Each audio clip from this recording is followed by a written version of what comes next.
Hey guys, Mitch here from the TheAudioDabbler YouTube channel, and I just want to take a few minutes and do a vlog and talk about randomization options inside of an app and whether or not you like them. Do you think they're aid to creativity? Do you think they're not? Do you think they're just they're bogus, they're horrible, and you don't like them? I personally, I utilize them sometimes depending on what I'm doing. I especially like using them in Future Drummer and Rock Drum Machine, Soft Drummer, any of those drumming apps that have a randomization option, because I'm not a drummer and I can quickly build up some things and get a pattern that I like and then change it up a little bit quickly and move on. I don't have to sit there and rack my brain on this and that and the other thing on how to create a drum beat. I can just hit a randomization because the app does really well and then tweak it a little bit. And then there you go. And this kind of got brought up on, this was brought up on an AudioBus forum, talking about Future Drummer as a generative means of creating loops and things.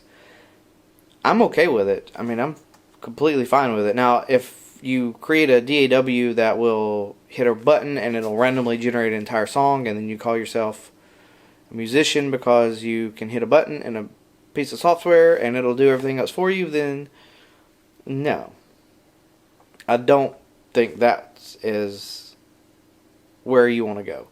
But if you want to utilize different apps and put random melodies on top of random drum beats and you put them together, and then you take, you know, maybe a random chord progression and you put that on top of it and it all fits well and you get it all molding well, then I think that is being creative, because you wouldn't call a mix engineer not creative, because he's taking other people's music that they've recorded and he's bringing it into his area of expertise and he's mixing it, because mixing is not just technical stuff. It's there's an art, there's a craft to it, just like mastering. There's an art, there's a craft to mastering, and you know, so you wouldn't call someone who mastered music not creative because they're taking someone's song that they didn't write and they're just, you know, they're making it sound good. That's the creative process. And so really, if you're not, I guess I'll say this, if you're opening up a DAW and you're hitting a randomization button and it creates everything for you and you don't have to do anything, then what's the point?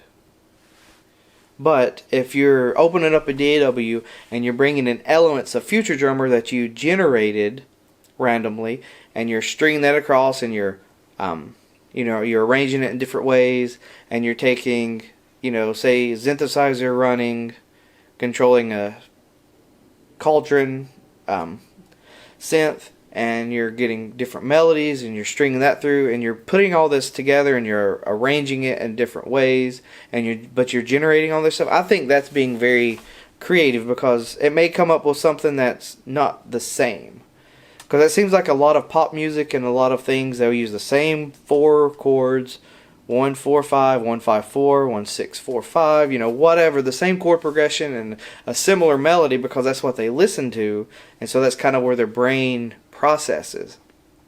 But if you use some of these randomization options, I think it could even help mitigate some of the sameness, because it's going to be random, and then you might hear something and go a direction that you would never thought you would go. And so I'm for randomization inside of apps. I wouldn't be for a DAW. So if Cubasis came along and said, hey, I want to randomize everything, and you clicked randomize everything, and then there's a song, and then you put it on an album, I don't think that's where it's going to go. But, you know, just saying that that's a possibility, especially with technology.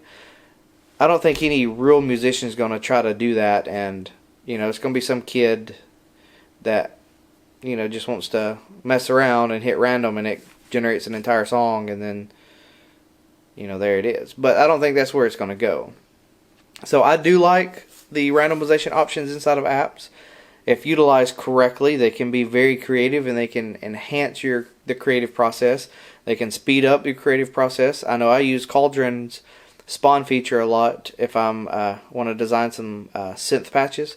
I just hit the spawn until I find something that kind of going for, and then I'll dive in and start really tweaking it. And so that's how I use it. But how do you guys use it? Do you like the randomization features inside of apps, the spawn features, or do you dislike them? Do you think they negate creativity, or do you think they aid in the creativity? Let me know in the comments below, and I will talk to you guys later.